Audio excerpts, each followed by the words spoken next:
I am doing.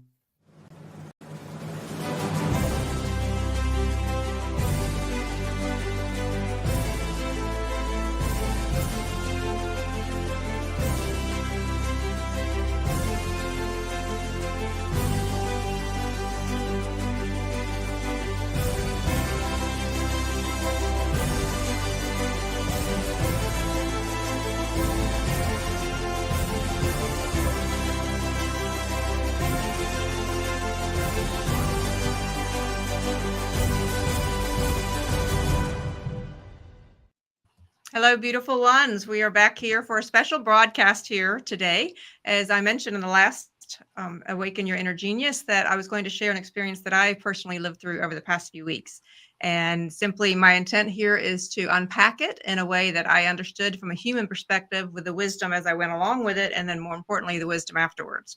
So I'll explain to you about how we're going to do this, but I did ask James to kind of help me co-facilitate tonight. And he is going to start us off with an important moment of memory. So before we begin, let's pause to honor the 67 souls lost in the tragic midair collision over Washington, D.C. on January 29th. The devastating event involved American Eagle Flight 5342 and a U.S. Army Black Hawk helicopter, claiming the lives of passengers, crew members, and military personnel. Among the victims were young figure skaters, their families, and coaches returning from a training camp, as well as dedicated service members on a routine mission. As we reflect on the profound loss, let's remember the individuals whose lives were tragically cut short, and the weight of the human tragedy is on us all. And we extend our deepest sympathies to families and their loved ones. So please join me for a moment of silence to honor their memories.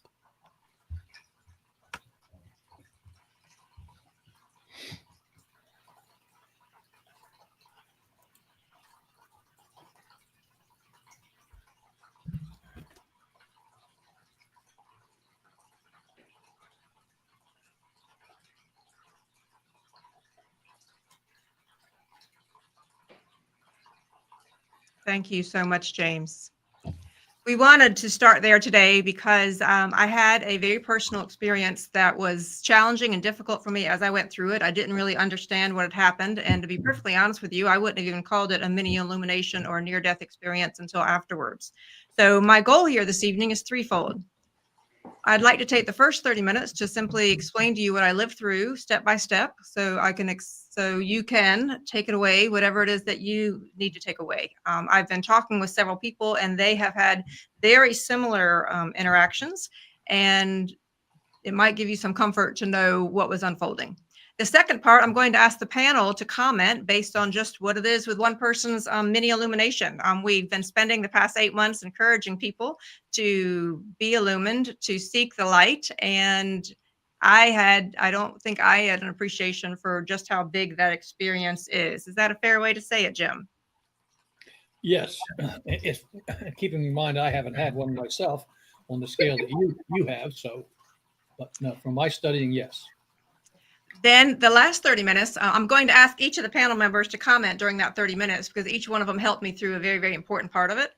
It is a bit of a challenge for me to have my beloved Kenneth Charles on here because this story is deeply intertwined with he and I, and it was probably the most difficult part of my story.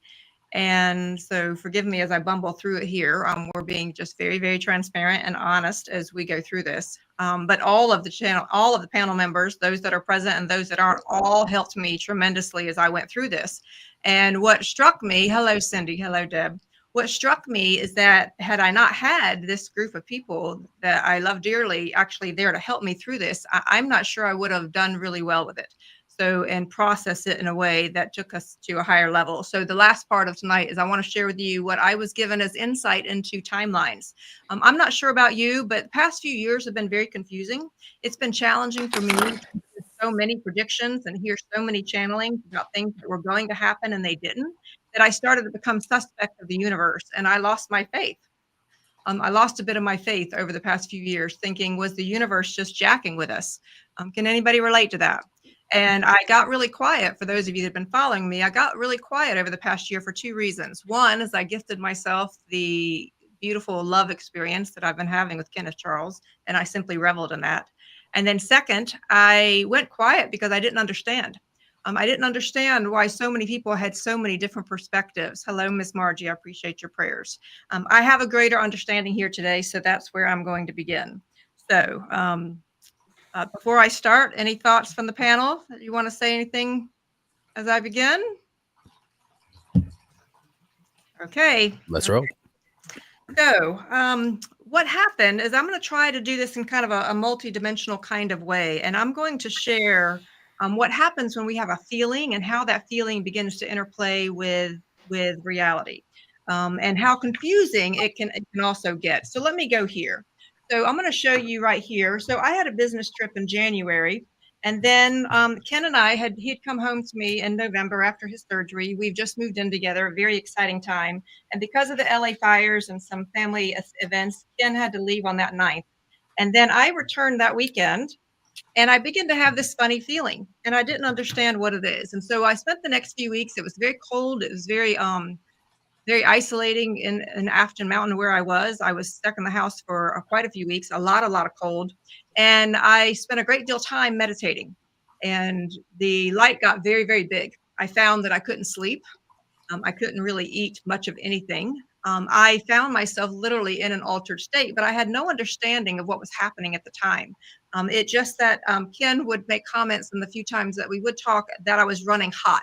So remember this phrase, running hot, because that should have been my first indicator that something was going on that I didn't quite get. So we come along for these times, and I have a very, very deep feeling. I have a feeling that begins to really sink in. And I started to receive this kind of inclination that the timeline for Ken and I may be coming to a close. Now, I didn't understand this. I thought maybe it was my fear because I've been plugging into timelines for a while. I did not know until after this experience that I have the ability to see timelines when people make a decision. This is something that I've had a gift for a while, but I had no way to bring it words. So I'm going to ask the panel is as I say phrases or things that you want to comment on, please make a note so that we can come back to comment on it. Okay. The only reason I'm lovingly asking them to hold comments is so I have the strength to actually share this because it is a very emotional experience. So I go through and I have this feeling, and what I recognize is when you look to what was happening here, I was very, very anxious to get to the 22nd because this is when my beloved Kenneth Charles was going to return. And so I was waiting and waiting and waiting, and I was in this altered state. Great deal of spiritual study, a great deal of reflecting with God, and I was actually quite euphoric.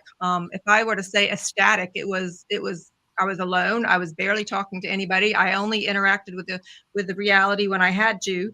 And then I get to the point where we had to make a change, and he didn't come home on that 22nd. So on the 23rd, I had it was freezing. I want you to remember it was freezing. Icicles here in Virginia, icicles. And all of a sudden I felt a tremendous shift. It was as if something had swept me up and I was on a current that I did not understand. And so on Thursday, it was very unusual to me and I didn't get what was happening. Now, keep in mind, if you've looked at the Cosmic Romance video before, I've shared with you that I keep a journal.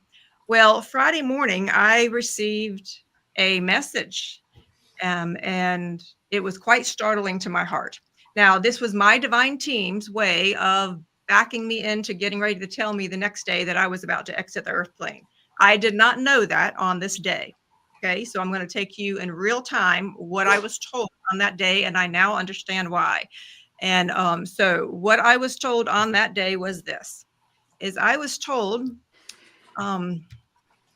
it says, I said, I'm having I'm dreaming of having visions. I feel Ken is going to meet someone special next Tuesday. It was very specific.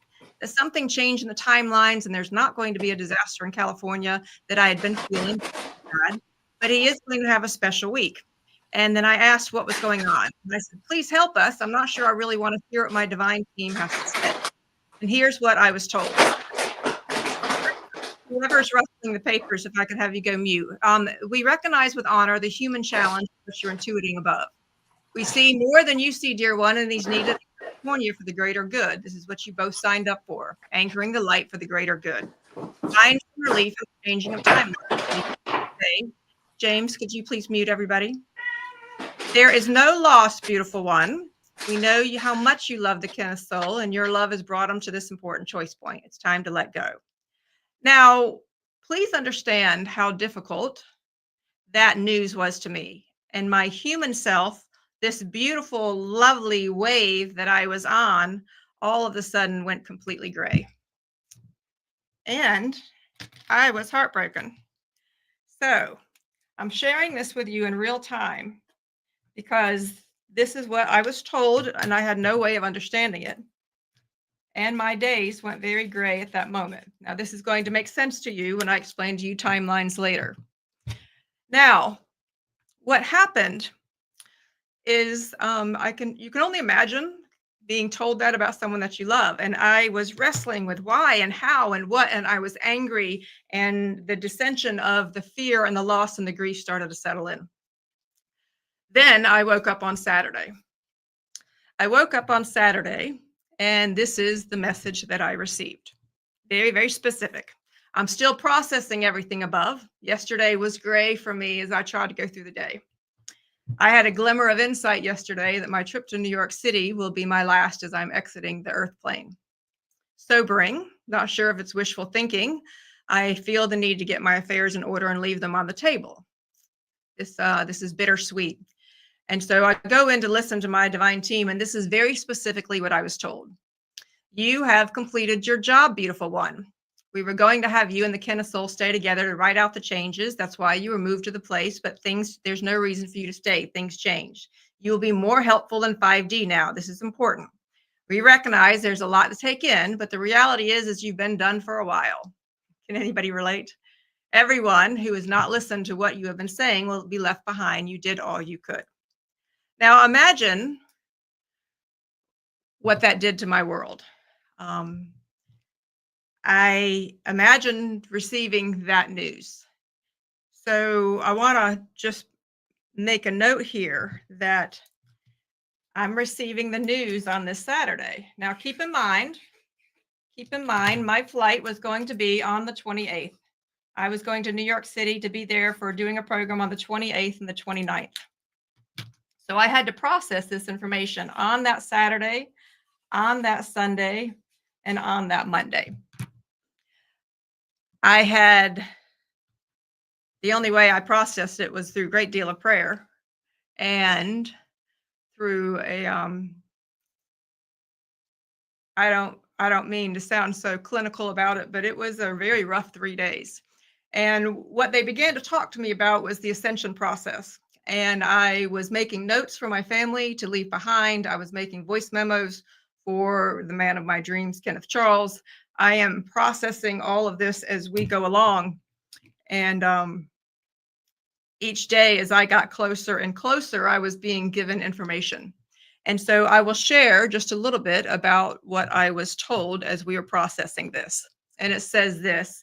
I was asking this on Sunday. This is a temporary season, beautiful one, because everyone will eventually shift to 5D. You'll simply arrive early. Think of it like a continuum. Many on the left side are clueless that this reality is not real. Others, like you, have been in the middle where you know this reality is not real and you see glimpses of 5D. This is why it has felt so confusing. There are others to the right of the middle that are more tuned into 5D, like Brad Johnson on YouTube. And then there are those in 5D all the way to the right of the continuum. Everyone will eventually be in 5D. Whether it's in 2027, 2030, 2032 remains to be determined. Those of you in 5D will be busy with creations that those remaining in the 3D world can bring down. You will be working in tandem. Those in your 3D world feel your loss, need to be reminded that you're simply ahead. Just simply ahead on the trip. This is what these times are all about. No one alive today will live to the ripe old age in this reality. The ones here in the meantime will have increased telepathic abilities and will be able to hear you when they tune in, just like you're being able to call someone now. The Kenneth soul would be farther ahead if he actually listened to the videos. Now, please know they tell me that you're going to laugh about this because I want you to think about all of us, how many times that we've been sent videos. You all did you did what you could to be sure you're on the same timeline. Honor the choices. You will both laugh about this someday. Remember, this is all an illusion. The awakening will happen much faster after the earth rifts because people will be shaken out of their slumber. This is very inspiring to me. They can choose 5D at any time. The more light they bring into their bodies, the faster they will arrive. It will be glorious, dear one. Trust the process. You've done all that you can do. Now, I want to pause there for a moment because this idea that we can choose 5D at any time, I had spent the past year working to bring quite a bit of light in my body. So as I was studying with my panel that I absolutely adore, I was inviting more and more light in. And that's in fact what the whole premise is of the home study course, is to invite more and more and more light in.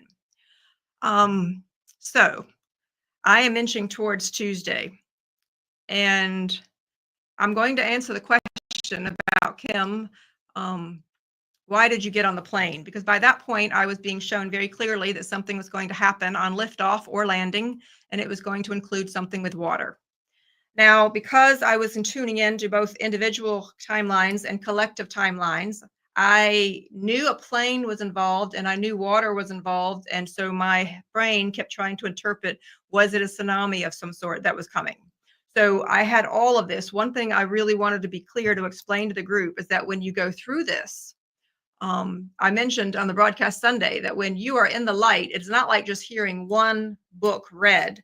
You all of a sudden hear hundreds, if not thousands of books read all at the same time. So the aperture gets very, very large.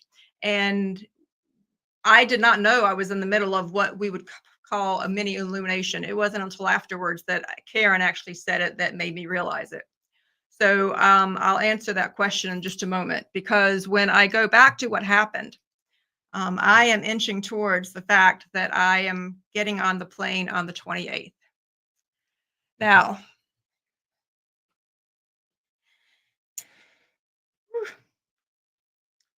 by that point, I had done all that I could do. What I've learned about letting go of this reality in the ascension process is that it is a process of letting go of everything that you have counted on in this reality. And I felt Jesus very, very close to me during those days.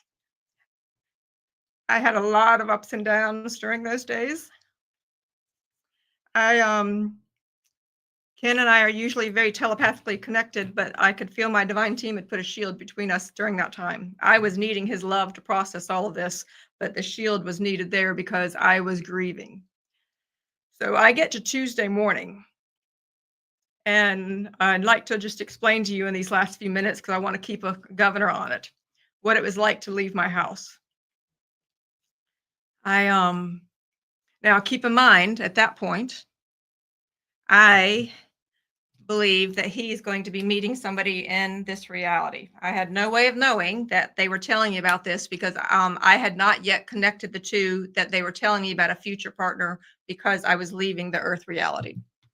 So I locked my door at my house.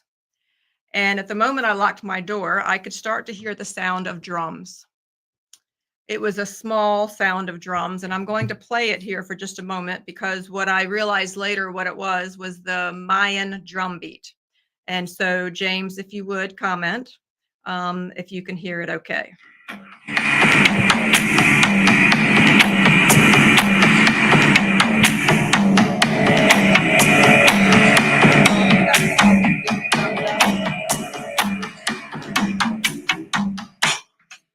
I wish I could make it louder, because it got louder and louder as I went throughout the day. When I was there at the door, very tearful, locking the door, I could feel others from the other side that had passed very close with me, people I had not thought of in years. I could feel my mentor, Steve Dolney. I could feel my first boss, Jack Bundy. I could feel my grandmother. I began to feel a crew of people that were with me, and I make my way to the airport. Now, keep in mind, during these 3 days, I had made a collection of voice memos that I'd saved in a folder for Ken to have access to later. And the very last thing I did in that Jeep was make my last final voice memo. Woo. Keep in mind, this process is a dual process because there's part of you that is grieving the loss, and there's the other part of you that's very excited about communing with God.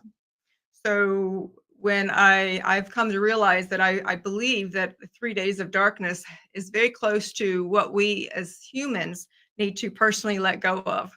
Because for the first time, when I felt Jesus very close to me during those days, I had a brand new appreciation for what he had gone through in the garden. Because it wasn't as much as what I was taught in the Southern Baptist about preparing. It was him letting go. Because what I recognized, the beautiful gift that Kenneth Charles has given me over this past year has helped my heart split wide open, wider than I've ever experienced it in my entire life. With that love that is wide open, it means that you love big.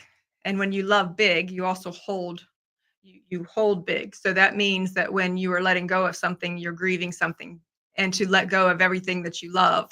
I had a new appreciation for what that was like.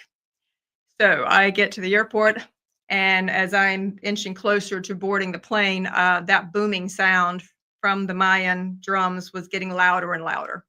And I was coached all the way through until the time I got on the plane. We get on the plane, and then they had us deboard the plane. And I was like, oh my, has the timeline changed? What happened? I had a glimmer of hope. We get off the plane. I send one more voice memo to Kenneth Charles for him to have later. And then we were brought back on the plane. And when we lifted off, that booming got louder and louder and louder the closer I got to New York. That I could hear them say, turn off the phone, disconnect. Kim, we are close to you. Lean into the experience. And I'd like you to write down that phrase, lean into the experience, because they were literally ushering me through. So that sound got so large for me that as I was landing in New York, I literally had the feeling that it was going to happen then.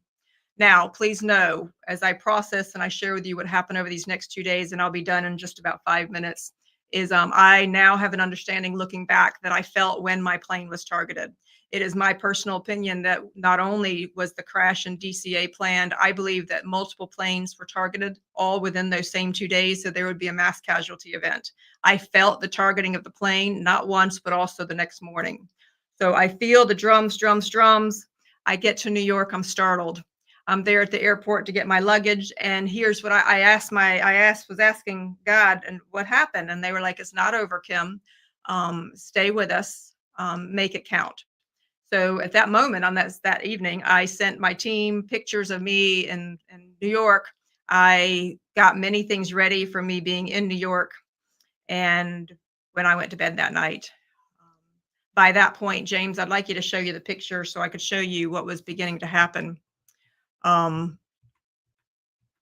What happens when you are leaving your body is, if you ever had a black and white TV, and do any of you remember when you turned the brightness, and you remember when you turned it too bright that the picture would white out? Does anybody remember that? So when the picture whites out, you can't see anymore. As I went through that day, that's what happened. You see, all this time, when I think back to what I heard about Walter's illumination, and he would talk about how he could barely eat or sleep, I get it now, because you're not really there. It's like you and your reality are fading away. And the thread is becoming so thin that you're almost not there. So I go to bed Tuesday night, emotionally exhausted. I'm thinking something's going to hit New York by the time I go to sleep, and I fully expect not to wake up. And I literally felt myself leaving my body. Wednesday morning arrives. I remember coming to. I had been gone somewhere else. My eyes open, and I'm thinking, heaven doesn't look like a hotel, does it?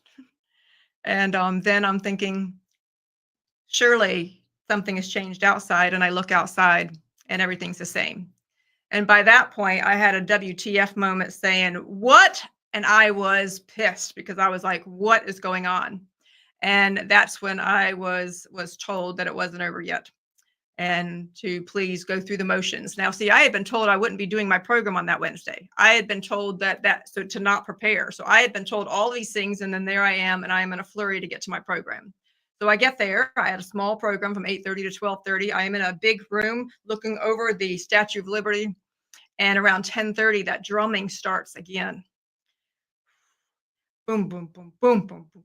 And it's getting louder and louder. And as I'm inching to the airport, it is getting very, very loud. And to the point where I am also not really even coherent at that moment in time. I receive a message from my daughter that all of a sudden there was an emergency doctor visit that she had to get a CAT scan. Her father was coming up to see her. And all I could just feel thinking, well, is this how she's going to have support when the news happens? Because as I got on the plane, I knew it was going to be targeting a plane that was around 60 people from having to do with a big city and a small town. And the booming happened right as we took off. I could feel it targeted. And then we reached altitude. And I'm still there. I get all the way home. I'm almost finished, panel. James, if you'll get that recording ready. I come home and I get back in that Jeep. And it was very emotional. I didn't understand what had happened. I didn't understand if I was going crazy, what was going on. I drive home, and by the time I walk back into my house, it's almost like my own little personal It's a Wonderful Life moment when you're back. And I go to sleep because I am exhausted. And I wake up at 3:00 in the morning to the news of the American airline crash. And it was at that moment that it all came colliding. You see, I'm sharing this because I know that members of my family have had intuitive insight for many, many years. And I know that many of you may have it. And that's why at the end, I'm going to explain what I've learned about timelines, because I saw it all. I saw it all. So we're going to share with you, I talked with James about this, just a short clip. It is just 2 or 3 minutes, but it was a audio clip I sent to Ken right when I realized that what I had seen and prepared for and experienced did in fact happen to another group of people. And I'm only sharing this for one reason, because I know I come across as very calm and collective and corporate. I told them that all the time. And I felt it was important for you to understand that this process was incredibly messy and incredibly painful, which is why I am sharing this 2-minute clip. James. Mom, 2 minutes. I don't know why the timeline was changed. I think what happened is it was supposed to be my plane when I was landing there Tuesday night, and oh God, Ken, there's so much I've got to tell you. And when you look back at everything that I've done over the past few days, this timeline was what we were rushing towards, only I didn't understand it. So I was in shock that I actually was still alive. Tuesday night when I landed, I didn't understand that I knew I wasn't supposed to come home. All right.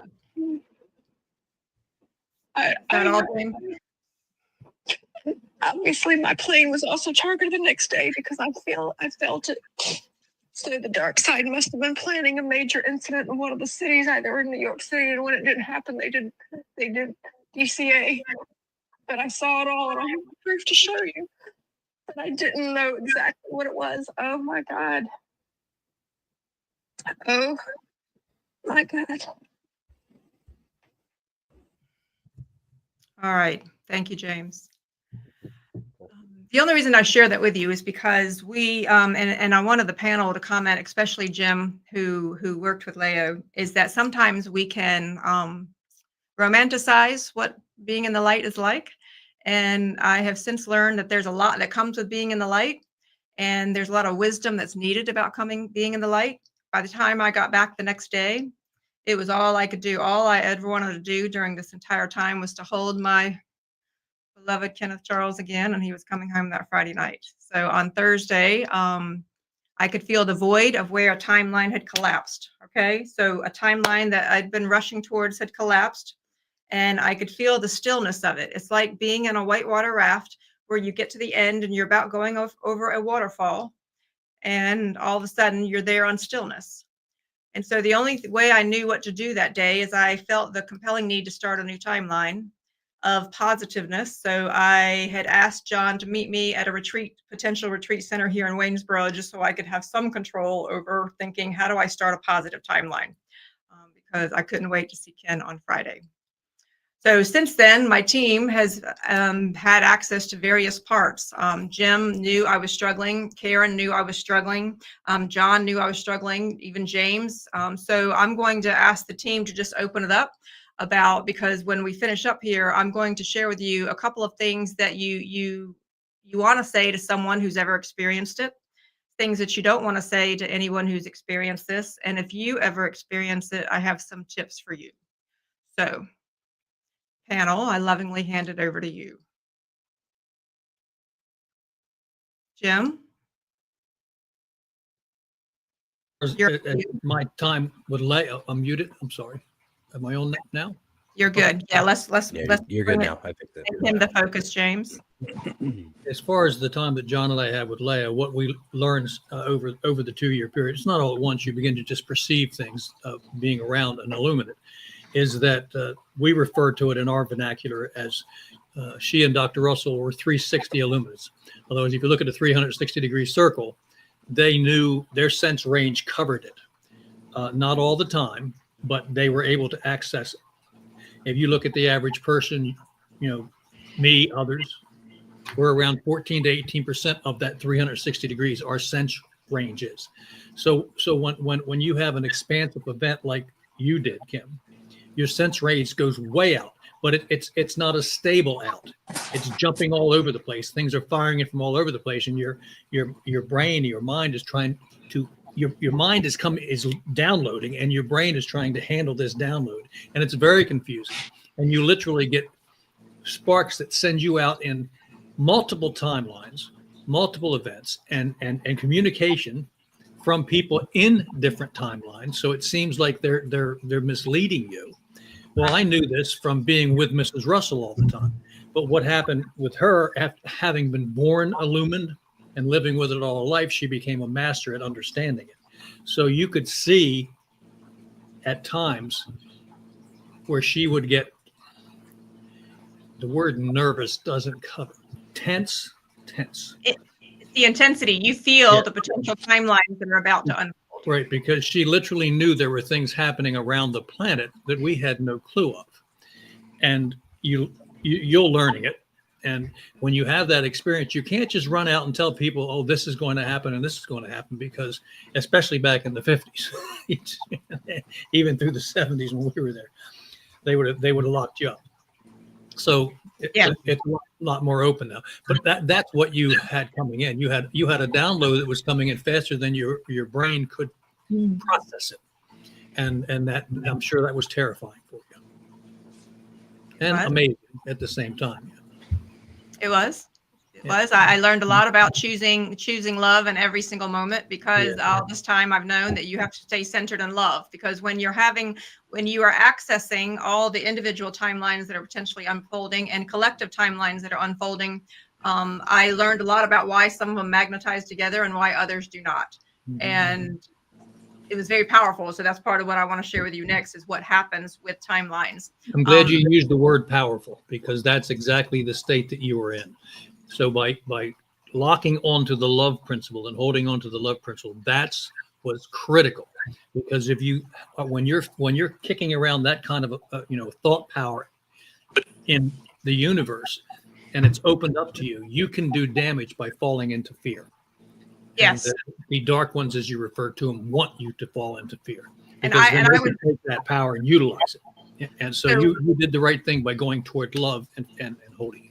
I kept playing a song that made me think of Ken 1,000 times a day, Love of My Life, Jim Brickman, and I kept keeping centered in love. Because what I've now been able to figure out is because when I saw what happened to that plane crash, in that moment, I was given this cosmic telegram that there were many planes that were targeted, and that my unsettledness that had started on the Thursday before was because my plane was on the list. There were multiple planes that were on the list that were targeted, and that there was an event that was being planned on a much larger scale. And so part of when, for any of you that have ever had insight, to actually see what you've had insight actually happen in the reality. Now, Karen is going to talk a little bit about what we did in trying to say, was the awareness of what was happening, in fact, helped it change? That is possible. But we do have the power to collapse and change timelines, which I am going to talk about at the end. But let me just ask the rest of the panel, including James. James was also on my team. He and I have worked together for 10 years, about anything else you want to say. Who wants to I actually chime have a question for you, because I didn't realize until this event happened that how often there are near misses like that, because this helicopter was flying dark. And so based on that, I'm sure other people realize this, having read about it and studied it. How do you not give into the fear? I'm sure right now you're very hesitant not to fly. You don't want to fly right now, I but how do you not give into that fear and not ever fly again? So here's the first thing is people ask me, why did you still get on the plane? Well, keep in mind, I was dealing with the fact that I thought I had been shown Ken was going to meet someone special that day, but I was being shown the future mate that he was going to meet because I was leaving the Earth plane. I had no understanding of that. Okay. I also realized that my commitment to be there for my clients was an overwhelming issue, that's something I've done for the past 30 years. And so I let my desire to be there for my clients supersede what I intuitively knew. I could have chosen another flight. I could have chosen to give the program to somebody else. Why didn't I make those choices? Okay, so that's what I learned after looking back, is that we are not powerless, and that even when other people's choices put us on a path, like I felt it, like I literally felt it the minute someone had put down my number on my flight. And we'll never know exactly how to prove this in a sensed version unless somebody comes forward someday, or we hear from other people who also had those premonitions. I know I'm not the only one who actually knew something was going on that day, because I could see it in the eyes of the planes, of both planes, actually. So it was this coming together. But Jim, you are totally right. I was very aware at all times that I had to keep going back to that love principle and trusting God. And the third thing I was going to say is Ken and I talk about this a lot. We have acquiesced our will to the divine will. That is part of why we're here in this moment. And so I was, James, to answer that question, is saying if this was going to serve for the greatest light, because here's what was happening. When it didn't happen on Tuesday night, I had this moment of saying, well, it may not still happen. And they were like, no, it's still going to likely happen. So just hang tight. But they were like, milk it. And so I remember at that moment thinking of all of you and thinking, okay, whatever's going to be in the press, it's going to be big. Because keep in mind, the night before I left on Tuesday, I sent to my virtual assistant, I sent her a letter that said, please open, save this confidential letter. You will know when to open it. And she opened it after all of this. And she said, I'm never not opening anything you send me ever again. But I had this feeling it was going to be really big and it was going to be in the press. And so for all of you, I was like, you know what? If I'm going, I am going out with a blaze of glory, and you all are going to milk this for all you can to bring back as many people to awaken your inner genius as possible. That's where you came in with me and said, I wanted you guys to milk it, which actually made me chuckle, because it was like, you think we would have done that? I don't think we would have. Yes, you would have. I would have been so upset had you not milked it for all it's worth. No, but we did, you and I, and explored. Okay, so what was the message for you? And then we came up, I asked Chad, I work with Chad, what would be the 3 or 4 different press releases? What would God want us to know? What would be the message? And one of them was, it's time for us to come together as humanity, was one. How to be in touch with God was another. And so that was part of it. But there was also many other things I want to relate, because I happen, because I do a magazine, I get stuff from people all the time.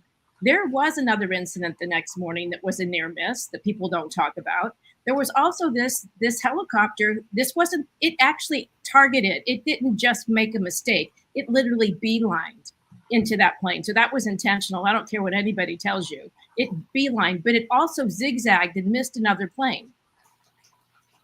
So it was intentionally looking for doing what it was done. And since there's been other ones, what Kimberly is seeing through these different things is true. So that is one thing I did want to say. The interesting part about the drums, I've heard the drums before. And sometimes it isn't the drum of death, but it's the drum of a veil when you're in another zone. And it's almost like the electricity goes out. And my computer was dead. I could never recover it. I kept getting question marks and things. It's when the veil is thin. And it was a place where there was a lot of people, where there was death and a lot of trauma. And so I could see where you were going into a place of trauma. Well, Yeah. and what struck me, Karen, is that I've been hearing I watched Humanity, and I've been hearing a lot of these prophecies, and some of the strong Christian right, they've been saying, oh, well, there's just 3 days of darkness. When you see the light and when you hear the sounds, it's demons trying to get you, go inside and be away. And what struck me was that they're trying to scare us, because the ascension process is about leaning into the process and leaning into the other side. Because this is the first time, what I was very clearly shown is that this is the first time that an entire society and planet is being ascended all at once. And so I wanted to bring up those sounds, because the first time that I was shown them in a vision last October, it was scary. It was scary to hear these drums, and they were coming louder and louder and louder to you. And for me, they were lifting me over to 5D. I remember thinking I wanted to run. But when it happened to me this time, I realized that it was a vibration. The drums, in effect, were a vibration that was inviting me in and holding me in a great deal of tenderness and love. All right. So, Kenneth Charles, do you have anything you want to add? God love him. He has been helping me process and handling this. And yeah, we're still in the midst of that process. I will agree with that. Anything that you want to relate as it relates to the Russell work? Not at this time. Okay. Okay. So I felt compelled. Jim, anything else you want to add? You said some very, very important things to me as we were going through this. And so I want to share a few things before I talk about the timelines. And then, Jim, I'm going to ask you to comment, because you were emailing me some thoughts, and you gave me such a calm way of processing some of these things. Okay. And so could you just share a little bit about what you were sharing with me about what happens when you do have that larger sight? Well, I was basically sending you emails telling you to stay out of the fear zone, stay in the love zone, accept that there's timelines that are happening all around you. And Karen's absolutely right. They're very hard for them to fix. That's why they make multiple efforts, so that one fails, another one comes in. Because people, even the people on the plane that you were on, could have made decisions on or prior to getting on the plane that changed that timeline, and it made it impossible for them to do it. Yes. So, and it's hard to look into these things. But the primary thing is, whenever you feel pressure coming upon you, especially with an increased insight like you were experiencing, if you feed the thought that the thing you're perceiving is going to happen, Yes, then you help it happen. What I wrote to you, one of the things I wrote to you is simply from the Bible. Thy will be done, thy kingdom come. So as you receive that information, this is your decision whether it will happen or not happen. Father, I will simply, as you just said, go along with my day, doing what I am to do, and not run from this. right. And then, that reminds me of, Jem, when Walter Russell basically says this is a creating universe, not a created universe. So my question to you, Kimberly, is that your guides were so emphatic that it was a done deal, when in fact this is a creating universe. By you witnessing that, did it make a difference? Well, and keep in mind, done deal, it would be, so let me say, they were giving me saying, yes, this is how it's going to play out. The decision's been made. Get yourself ready. But they were coaching me all the way through the first time when it didn't happen, and the second time when it didn't happen. And so, I've still got a lot to talk to them about, because I haven't wanted to tune in since I got back. Yeah, because to me that seems like an intrusion of your space, and in a way that just seems kind of weird. So I don't know. Who your guide. A loving gift. To me, it was a loving gift. They knew, Karen, that I needed to go through this process. And I'll be honest with you, I learned a lot about ascension. And so keep in mind, over the past 2 to 3 years, I have had a deep need to detach from the matrix. I have stopped having health insurance. I have stopped handling bills. I no longer own anything except one car. I have been talked and coached through detaching from the matrix, to let go of everything in this world. And every single time the message was push through the fear, push through the fear. And so I believe just my role, Karen, was somewhat just different. We all are here on different assignments. Yeah. And it was, they know I'm a bit of a cosmic scientist. If you listen to the USP, to the cosmic romance video that I did about Ken and I document a lot of these things. And so I'm simply offering it to people, because when I got back and I talked with some others were telling me they had premonitions. Thank you, Rebecca, for your part. I had someone say, you know, Kim, when I saw your your picture posted on Facebook, I had a feeling that something was going on. You know, John was helping me handle the big process. And it made me realize just how crazy Walter Russell must have sounded after his 1921 illumination. Can we all just pause for a moment? I mean, you imagine him coming out of his 39 days. Okay, mine is just a mini.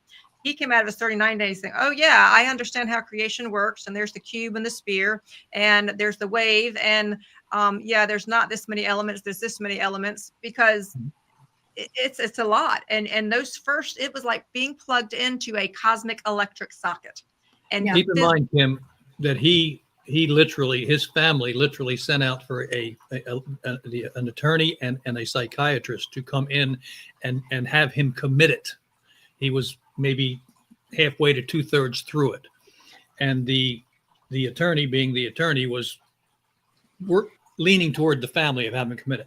Now, this psychiatrist must have been an amazing human being, because what he did is he started reading some of the text that Dr. Russell was scribbling down. And then he said, no, I don't know what's going on here, but this man is not losing his mind. It's something profound. Just leave him alone. Otherwise, they'd have taken him away. So yeah. Wow, I didn't know that. Well, so there's a couple of things that I learned going through this process. Things that if you should go through the process yourself, first of all, remember that it is, I would have never understood what I went through until I came back, because I was in that hot space, as Ken had said it, for so long, that I didn't even know it. And so you've got to give yourself time to come down. So it's like if you're driving down the highway and the sun is setting and you can't really see where you're going because the sun is so bright, you've got to give your eyes time to adjust. So give yourself space, love yourself through the process. It is important for all of us as changes are happening to find the clarity in chaos, because we've got to find a way to center on love somewhere. So for me, it was loving my daughter and loving my magnetic partner. It was a song that kept me grounded. Maybe for you, it's a gardening, it's a craft, it's your grandchildren. Maybe it's a bunny, maybe it's a pet. But no matter what is swirling around you, I cannot stress enough the importance of staying centered on love. And that was really important, because like Jim said, it would have been very easy to get lost in that. Yeah, they are your anchors, Kim. They are your anchors. When you look to loved ones and contemplate on your love for them, when you're literally out of body and all this information is firing in, when you can hold on to things that you love, it anchors you here. Otherwise, you can literally Jackie had a girlfriend that literally just left her body in an illuminating moment. They found her. She was sitting in a chair with a beautiful smile on her face, perfectly healthy, nothing wrong with her. When they did the autopsy, the doctor that did the autopsy said, I have no idea why this woman died. What she didn't realize is that she just left. Oh. So yes, it can happen. So those anchors are important. I absolutely believe that. Wow. So a couple of things. James, you have any other questions before I bring up some other things? Because I'm not going to make this go on longer than it has to. There's just a few other things that I want to bring up to people. No, I don't have anything right now. Okay. So if this ever happens to you and you come back, you're going to need to take care of your physical vessel. It was extremely taxing on your physical vessel. It was literally like plugging into a light socket. So be kind to yourself. Be sure to gift yourself some quiet time to process what happened. I really couldn't even process until Ken got home.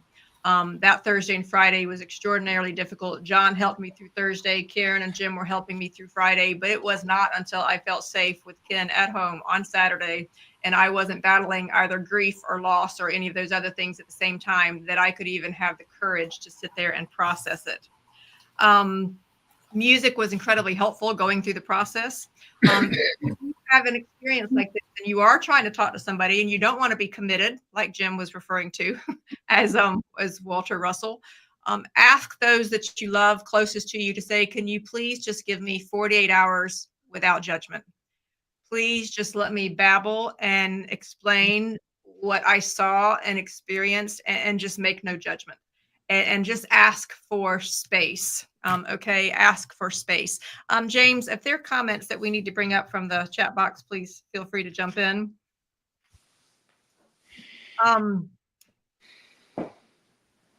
If you go through this, when it comes through comes to ascension, lean into the experience, because it really is beautiful. I was shown very powerful visions of what's ahead for the new earth, and it was magnificent.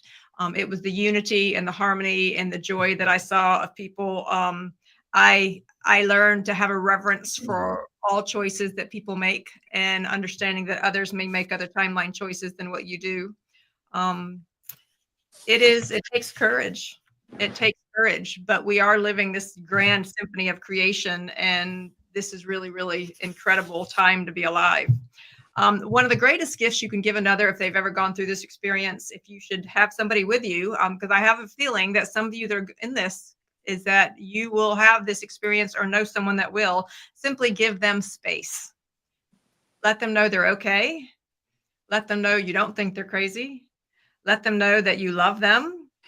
Help them find ways to get grounded, and just simply give them space. Please don't say things like this. I honor you were just experiencing yourself. I'm worried about you. I think you were just having a panic attack.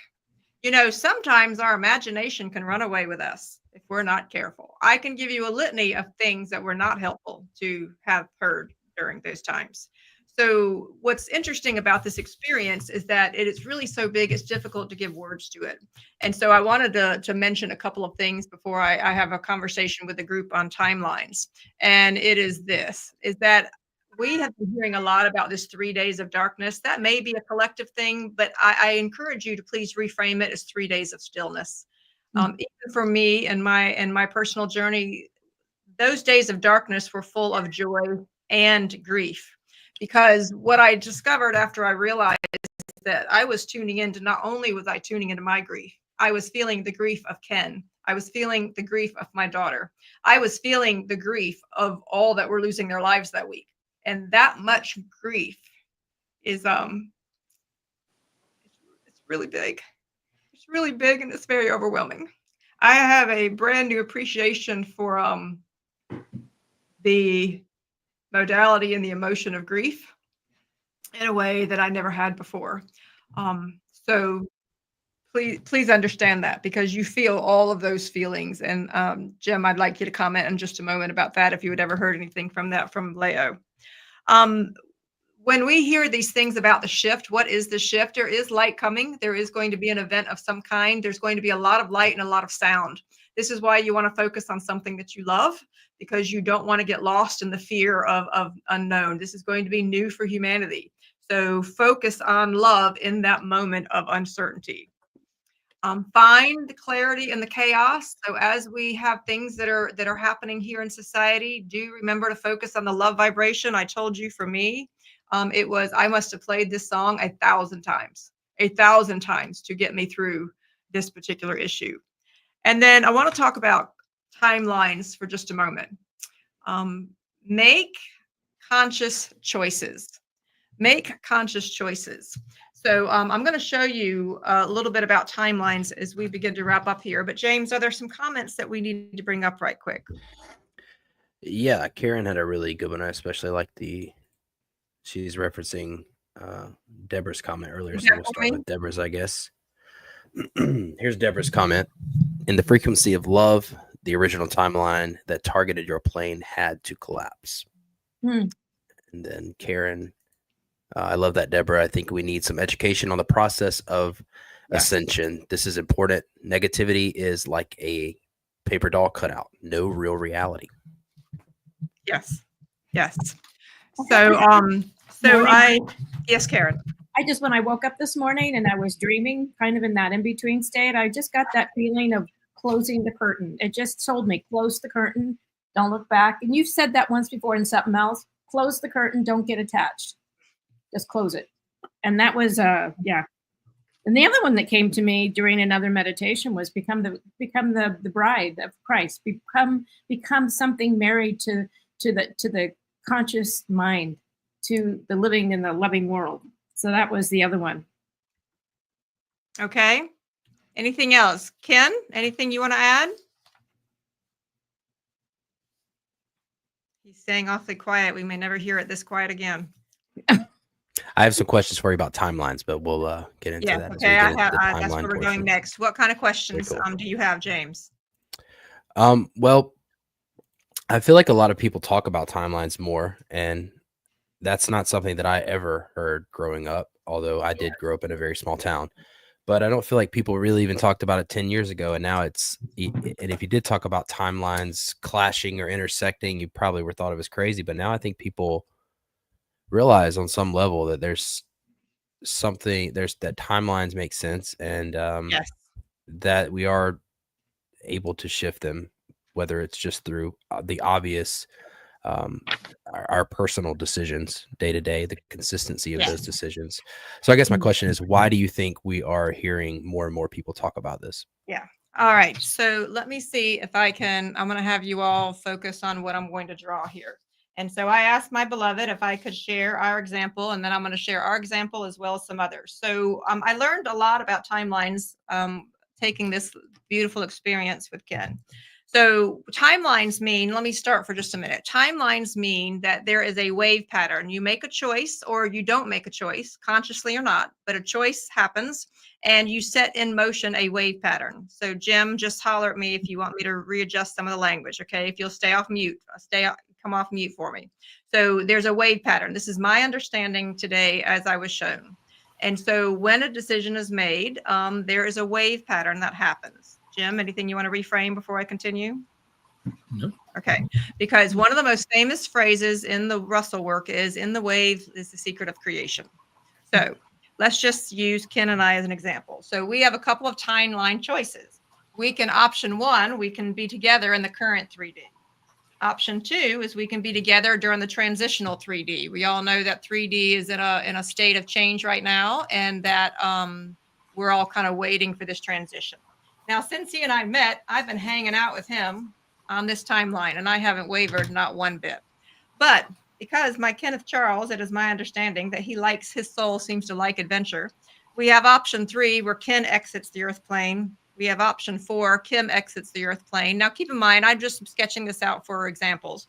We have option 5, we go to get together in 5D to build a new earth, part of the first wave. Option 6, we work apart in 5D to build a new earth. Or option 7, we transcend it all and try to hang out in the cosmos. Okay, I'm just using this for example. Kim, can you define what 5D means for people that may not?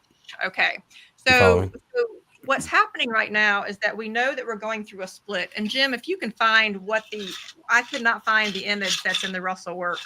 Remember, is it from the Universal one? It's the one that looks like this. Here's what I understand.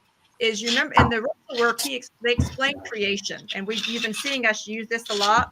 Well, what has happened is that right now we are in the middle of creating a new earth, and so the process is just like what we're talking about in the science work, and then at some point it's going to split, and then there's going to be new creation. Okay, so I was very clearly shown this. The reason so many of us have been confused is because we keep feeling this go up and down. And this process, it seems like that many of us want to ascend, and yet we find ourselves then dragged down. And then we just about make it, and we want to have that break apart so we can have newer earth. And then something fearful happens in society and we come back down. It's been so variable because the dark side, let's just call them the dark t-shirts, are doing all they can to make sure that our energy doesn't ascend. So when I'm talking about new earth, it's a 2-step process, and Jim will jump from here just for a moment. This is what I was shown, is that yes, a new creation is getting ready to happen, and we are just about here. So let me go back to the beginning.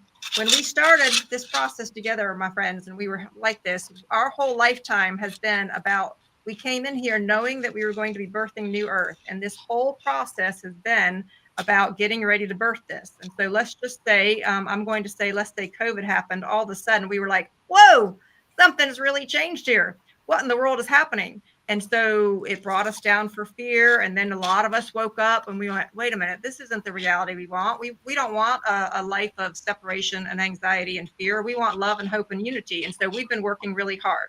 And we are just about at the cusp of where something new is going to happen. So Jim, if you'll chime in before I continue. Is this the page you're talking about? Yes. Where is that from? It's from the Universal One, page 153. What Okay. chapter? Chapter, I'd have to go back a bit. Hold on. Okay. Chapter 8, Thank you. right, expression so- of gravitation and radiation. Okay. And so what that process, Jim, does explain is the process of creation, correct? Yes. Well, what's happening is, let me see if you, I got those. I think I have the same ones you do. Sorry, Karen, I haven't sent you your toys yet. As these two cones start to move through each other. Now look, picture an oval shape around them. They're not round, they're oval shape. Now, as they begin to move into each other, now Okay. as they move in, remember, they can't go out. They have to generate inward toward each other.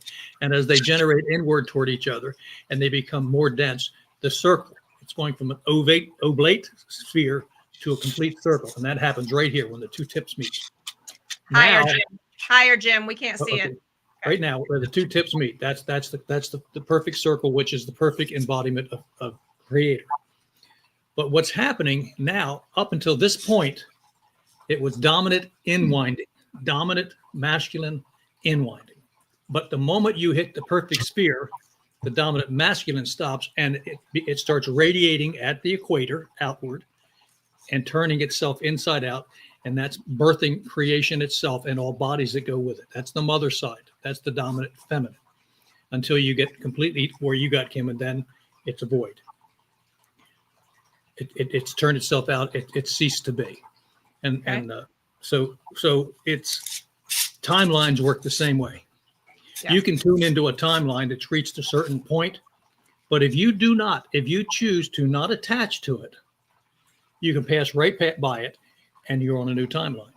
All right. James said it beautifully when he talked about just changing your thought. I was talking to John about it the other day. I said, John, look what can happen to you every moment of every day. You get up Yes. most mornings, you want to go to the down to the 7-Eleven, get a cup of coffee to start your day. But today, for some reason, you chose not to do that and you took this road or that road. You changed your timeline. And we're Yeah. constantly doing it. Well, and Jim, that's what I really want to hone in here because, so James, when I'm talking about new Earth and 5D, so we have the current Earth that we live right now, reality as we know it. There are major transitions coming and the structures that we have been dependent upon are going to readjust in a major way and reality is going to be very different. So I'm going to call it transitional Earth. Okay. Transitional Earth. We have a lot of people, Karen has mentioned this to me many times. There are many, many people who are exiting the planet right now. What they're doing is they are jumping ahead to the 5D Earth that is already there, and they are building brand new systems for us. They're building a brand new, think about it like rebooting humanity, and they're already building 5D. Now, as they are building 5D, we are still going through the split. So when Jim's talking about that, so they are already in process of building this new Earth, and they know that we're just about to split. Bam. And when we split, we start the creation process all over again. And that is, in fact, 5D. Because you and I, all of us, we are living at this time, okay, we are going to feel what's happened when this comes apart. Now, here's the reason timelines are so important. Let me go back to my beloved and I. So here I am. I've been hanging out on this kind of limited wave pattern with Ken and I because I had chosen us. My beloved, okay, he doesn't say this consciously, but I've been tuned into his soul. And I understand that he kind of likes to jump rope, but he likes to go way and up and way and up. And so, and what was difficult for being in partnership with him is because I know at any given time, we don't know, let me go back here. We don't know when this split is going to happen. So here we are, we're hanging here, and at any given time, there can be the split, and he could either be at the bottom of this certain wave, or he could be at the top of the wave, or he could be somewhere in the middle. Jim, does that make sense? Yes. Okay. So timeline choices, James, the reason so important, and that's what we're hearing from everybody, is to be very conscious about where you are in each moment and make a conscious choice. Not making a choice is a choice, because when we split, everyone in humanity is being asked right now, do you want to go on to the new earth and you be part of this 5D earth that's actually creating a brand new humanity? In that case, set your intention and make sure your choices are moving that way. There are tons of people that are absolutely clueless that there's anything going on. Okay. Their bodies are not ready. Their physicalities are not ready. They've not done their spiritual work. They have not gone through the process of releasing any of their fears, because as the energy is coming into the planet, it is more intense than it's ever been before, ever in the history of humanity. And it is amplifying everything. So if we are in a love state, like Ken and I, this is like the best time in the cosmic universe for us to be in love, because I'm like flying high out to the cosmos, because not only are we experiencing love, but we're riding on the love wave and the love vibration of the cosmos. Glorious. And if I am living a life, my beloved, do you hear that? Okay. Been a lot for him to handle, because keep in mind, he's been processing not only everything that I've been experiencing, but everything that I wrote and voice memos I left behind. So he is bravely helping me with that. If for people who have no idea that this ascension process is going on, and they have not handled the fear, and they have not handled the judgment, and they have not handled their willingness to let go of this reality, when things start to crumble, the weight of it is going to make it feel very magnified. Jim?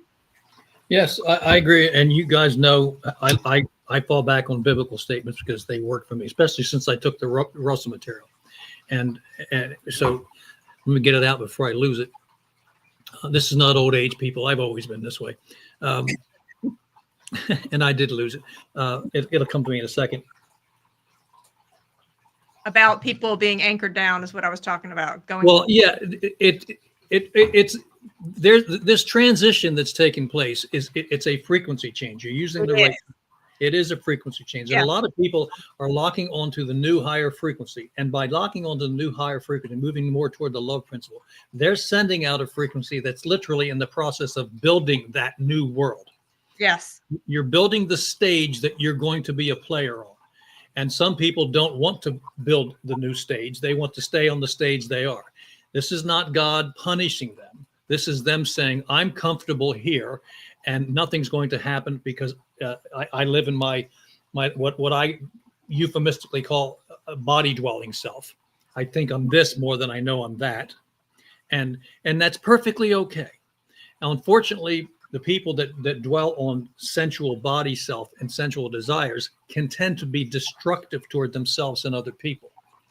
So when you fall into the fear mode, you feed their self-destruction. And that's why it's so important to stay over on the love side. Even love the people that are annoying you or doing things that you just want to reach out and say, stop. They have the right to make that choice. And that's what you were experiencing. And you were experiencing it all at once. All at once. Yeah. That's what I began to realize, Jim, is that evidently I've got a gift. A lot of our gifts from other past lives are coming online. And I have a gift of seeing that the minute somebody makes a timeline shift, a choice, I see the dominoes, and I know exactly where they're going. And this has been what has happened to me for many, many years now. That even when my family kicked me out a few years ago because I was working trying to stop child trafficking, I saw what happened when they made that choice. And I worked so diligently to try to avoid that from happening. And so these timelines, James, and I'm going to come back to you, it's important for at each moment, because we don't know when the split's coming. And so if we're going into lower timelines, if we're choosing higher timelines, that's kind of what we're in the middle of. It's like this big cosmic jump rope. And please understand, for everybody who's watching this, is that we have listed some videos in the description for you to have as resources. There is a quantum hypnosis that I did where I had some revealings about solar beings and what was happening with the timeline split. Please know that that's helpful. And there's another one, quantum hypnosis, which talks about what it is that I saw this week when I was in the light. So this is an incredibly exciting time. Do you choose it? Are Okay, you Kim, choosing it? it just hit me what I was thinking. The first commandment of the 10 Commandments is thou shalt have no other gods before me. That is literal in your day to day. So what you were doing in your writings is literally saying, I can stay with Ken. I can choose not to be with Ken. I can accept that he's going to find someone else to have a relationship once I'm going. All these things are going, and these are all different timelines, but your ultimate choice is I need to want to desire to evolve. So if you need to want to desire to evolve, and that's what's happening to you, you're going to be shown all these things, and you need to know what you need to let go of. And that's what I meant by thy will be done. You go back to your source and say, okay, I'm here to know more about that part of my being, the divine part. So I will let all things go, but I will send love to the people I most love. And with the understanding that if I'm meant to be here, they can anchor me. But they don't have to. I really feel for what you're going through because it was so profound that you had to do all this at once. Most people get hit with one little thing. You're hit with it all at once. Apparently that's my soul's vision of efficiency. Okay, so I will remember this the next time I'm doing my pre-birth planning and saying that efficiency is highly overrated. So yeah. I have a question to ask because the way you guys are talking about the 5D, which is something I will honestly say that I don't quite relate to, and that's honest. But what I do understand is the idea of the yugas. What I do understand is the time shift. I do understand the polar shifts. I do understand the geopolitical that could create all of the same things that you guys are talking about. I also understand that we all have to ascend and learn how to live in harmony, or are you going to stay in this dimension? It's like living in, for a lot of people, it's like living in hell. And for a lot of people, it's not. Right. Yeah. For a lot of, so both are happening at the same time. So here's what I saw, Karen. So let's give it another word that's not even 5D. Let's call it the field. Let's call it Tomorrowland. So let's get it out of all the new age philosophy things that we have. What I saw was our ability to create a world that was incredibly different than what we had. Yeah. There were no power lines. There was no scarcity. People were not working for survival. There was no fear. There was none of the shenanigans around people being hateful and mean to each other. There was nothing but upliftment. So let's just say when I saw this Tomorrowland, I saw it be very basic and primitive and advanced at the same time. And that it was like having a fresh slate. So much like the rebooting of a computer. Yeah. If I'm going to kind of say, oh, we got to wipe the hard drive and redo it. That's what I'm saying. So that's part of what was most difficult about going through this is that we all don't have quite the language for it. Here's what I realize is that the reason that we think, and James, I'm going to come to you, the reason that it is so confusing for us is that people are seeing glimpses of different timelines. So we have some group that's seeing the doom and gloom, which are potentialities. And just like Jim said, the more attention we give it. So here's what I want to encourage everybody is to please claim your sovereignty. When you see a timeline that you don't like, that you don't want for yourself or personally or collectively, I want you to immediately say, I am not available for that. We are not available for that. So there was a gentleman who actually an African-American gentleman, I forgot what state he was, but he kept having these dreams about California facing an earthquake. And he literally went to California for 4 months. It was all over TikTok telling people to leave California. I genuinely believe I had been feeling something was going to happen. I believe that he changed the timeline. I believe his love for the people to do what he did. He said to his wife and his kids, I love them enough. I am going to California. And he ran the risk of everyone treating him like he was crazy and loved those people for 4 months. So I know that every action that we all take, it can be very, very powerful. Okay. I want to come back to something with this in just a minute. I want to go back to one of the Christian things that we hear about. You can't take the middle of the way. Jim, what is that? you hear all these people in the Southern Baptist. It's Well, always what like, about you can be hot or cold, but woe to he who is lukewarm. Is can't that? be lukewarm. Okay. Okay. So when I was a Southern Baptist wife, what I was being told then is you had to believe in Jesus or you didn't, or you're going to hell. No, no, no, no. That's not what this is about, dear ones. This is where it's been distorted. What it is it's frequency. You cannot be lukewarm because frequency cannot lie. So as I was going through the process, I knew that whatever I focused on was going to be amplified. Was it difficult? You better believe it. It took enormous amount of courage and strength for me to stay focused on the love that I had with Kenneth Charles, for the love I had with my daughter. It took enormous strength to constantly take my focus back to love, my love of the Creator, my love of what it is that we do. And I'm sorry, I know this is going a little long, folks, so we didn't take any breaks. I thank you for your forgiveness and assisting me in bumbling through this. It is my genuine hope that this will be helpful to someone. But you can't be lukewarm because frequency doesn't lie. So when we've been doing all of these lessons about you have to have desire, you can't have desire in your mind and yet fear in your heart. Frequency is pure. So whatever you have to do to go into that purest space. And so one of the things that I would say to everyone is find where you can purely find the love. If that is a grandchild, if that is a picture of Jesus, if that is a picture of a religious relic that's important to you, whatever, if it is a leaf from a tree, find where you can radiate, and that love vibration, okay, radiates out from you, and it is literally a wave pattern. So Karen, when you were sending me the chat GPT things, the entire time that I was on the plane, both times, I was completely enmeshed in love for Ken and my daughter, and that I was radiating out that love vibration. So who knows how that played out. James. Yes, Karen.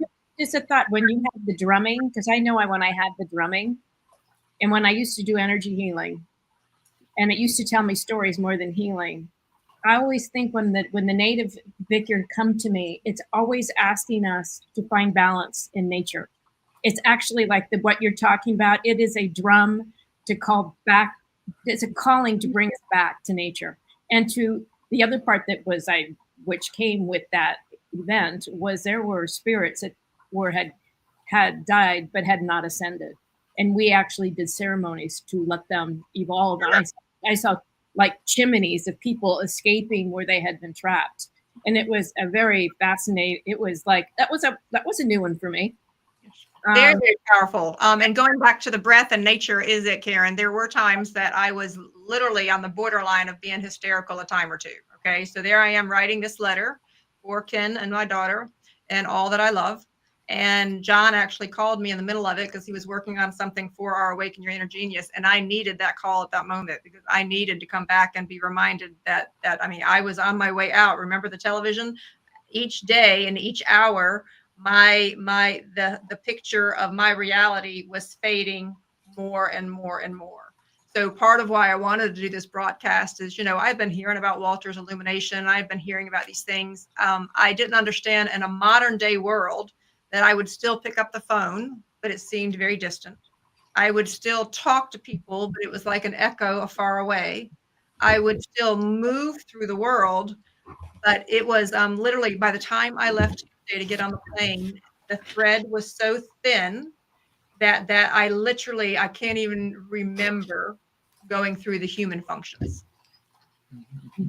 James, last few thoughts, and then Ken, if you have a thought as we wrap up. Karen, remember? Love you, Jim. There we go. During that time when you were going through this, I was at having breakfast at a Cracker Barrel. I saw this and I was told, buy this for her.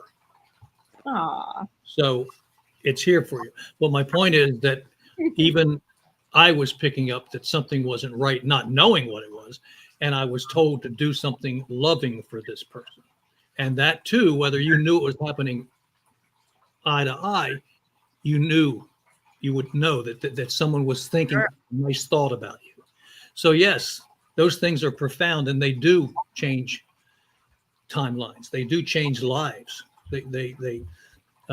I've always been a big fan since I had a near-death at 5 of near-death experiences and I read them. But one of the most profound ones that keeps coming up over and over again is people talk about how they were amazed when they had their life review on the other side, how they're amazed that the simplest little things that they did that they didn't even think had great value changed lives and timelines. A simple hello to someone that was contemplating suicide or just didn't know what to do, or a smile, or a pat on the back, or can I get that cart for you? The people were blown away that these things changed lives because it was an earnest and honest, loving gesture with no strings.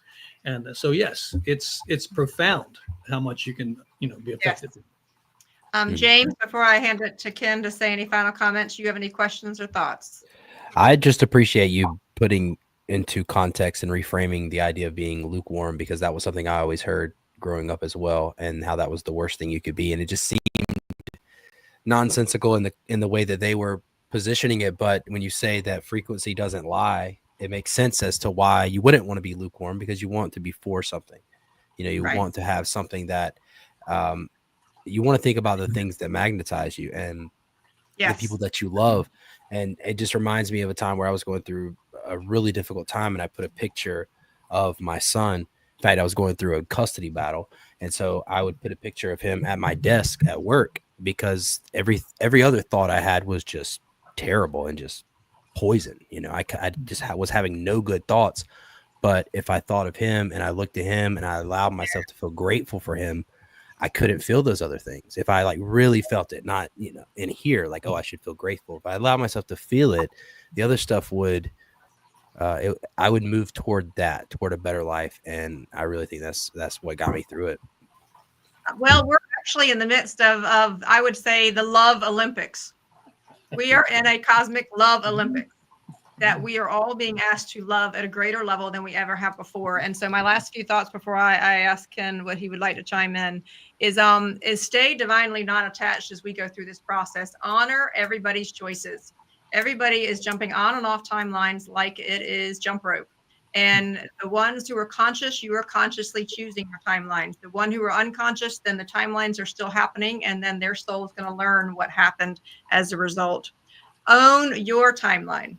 Okay, own your timeline, because there was a period of time where I was actually, and Ken will read that journal entry at some point, where I was very angry because I felt like he had made a choice that put us on a timeline. But that wasn't the whole truth. The truth is I wasn't owning my part of the timeline. And so no matter what timeline anybody else chooses, you have the choice to be able to sweep. I felt like I was being swept on a current that was taking me to the end of a waterfall, and I wasn't sure what was going off. Going into that unknown space takes courage, my dears, and that really does take faith. I do not know how to move through this world without faith with the changes that are unfolding. So own your timeline. No one else is responsible for your timeline. The choices you make or you don't make. And that's what I recognized. And one of the biggest takeaways for me is that because we don't know when the split will happen, okay, it's important to know that the timeline is that all of a sudden this is going to split and creation starts again. And I've actually known this. This is part of why I came to the museum when I did, because one of the first things I said to John when he was president is that I know that there is more light coming into the planet. A lot of people are going to be very confused when the cosmic aperture is open in a greater fashion, that there's going to be more and more illuminations, and they're not going to have the language or the understanding of what has happened. Because had I not had this group and this collective body of people, this experience could have defeated me. And that's part of why I'm so passionate about what it is that we're doing, because I want to empower people to understand when you see these potential timelines, you can say, is this for the divine will? I'm not available for that. You can see yourself collapse them. You can see yourself blow something up. This is why they've been encouraging so many of us to have a vision of what the new earth looks like. This is why you hear so many people and another everything that the dark uses. So we've been hearing about Nasara Jasara for years. That is a psyop that the dark hats, I'm going to call them, the dark t-shirts have been using to try to build hopium for society. But everything that dark hats try to use, the light also uses, because what they did is they jumped on that wave pattern that the dark hats sent out, and they said, okay, fine, you want to give people hopium, but here it is they're going to be building this new earth with all the joy and the new projects and the things that they want to do with their investments. Because the people who I met that really took on Nasara Jasara, their hearts are huge, and they're wanting to build these humanitarian projects that are going to make the world a better place. So everything that the dark side tries to use, the light side is using to bring in more light. And so we are in the middle of a cosmic chess game is what is happening. So last thought here. The other thought is push through the fear. And I'd really like you to jot that down in the chat box, please, because this is really important. Push through the fear. As these changes unfold, both personally and collectively, it is incredibly important that we choose love over fear. And I've been saying this for years and I didn't understand it. There are only two choices, love or fear. There is no other choice. And when we choose love, you can never go wrong. So push through the fear. If you are concerned about what's happening, please know it's an invitation to push through the fear. James, a comment or two, and then I'll hand it over to Ken from the chat box. Yes. Rebecca says, heard someone suggest sending love vibrations to all, mainly those working for dark. So, sorry, a new one came in. So can come to the light, and I do daily in prayers to help make that shift energy frequency to the light. Rebecca, I try to do the same thing. I think that's really helpful. Like praying for people that you feel like are the people that are against you the most. That's been helpful in my life. My mother has been tuned in for quite some time that something was going to happen to me with an airplane. This has been a timeline that she has felt for many, many months. She has been unusually asking me to let her know when I get home, when I don't get home. And so before the news hit of the actual crash, I'd send her a note that I got home, because I wanted to let her know that she wasn't crazy, that she had in fact tuned into it. And that's part of why women and children have been silenced so much in this society and this version of humanity, because we do have the knack to be able to see to the other side at a quicker level, at a bigger level than what has happened in the past. This is why we've been silenced for so long, and it is now our time. Bonnie, you have a comment. James, if you could bring that up, and I'll hand it to Ken. There you go. This discussion reminds me of myself explaining to my kids that when they actually approached it and went through, they said it was no big deal. Explaining puberty to my kids.